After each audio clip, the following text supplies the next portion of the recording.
kanekere muzehe umutwe ndebe ko washye. Aziko nagiye gusaba akazi mu mujyi isikanye karagiraho njyewe aziko ngiyewe nikoreye umutwe udatekereza.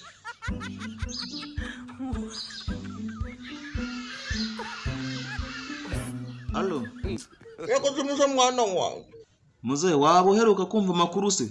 mwana wa akaradiyo kanyukura bicuko karara ku musego ariko amakuru y'uyu munsi mwana wanjye yanyujeho ntabwo nabonye ko nyakurikirana neza. Yo muzehe rero bavuze amakuru umuntu utari buyakurikiza arafungwa. Nirihe tangazo mwana wa waba waryumvise?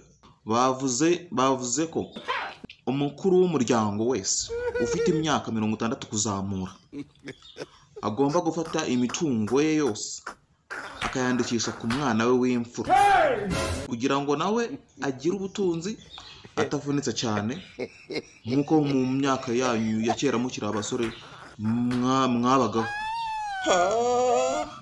Ubwo rero yicaye urabyagiye wanze guhinga gukora amafaranga nk'abandi bana.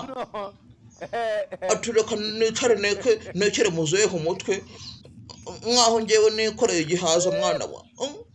Uzi ko ntatekereza neza. Umuntu se radio yabikubwiye ni yahehe.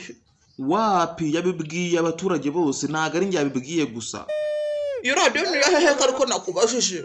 Gutuka niyo murandasi kuri Twitter. Mwana urabizi ko najya mpindura urushinge kuri radio Rwanda. Iyo ndasi Twitter rero utangiye kumbwira. Mwana ubwo niho wayiteye inda. Surayo uyibwira ko nabyanze mwana wanjye. None se ndasubira.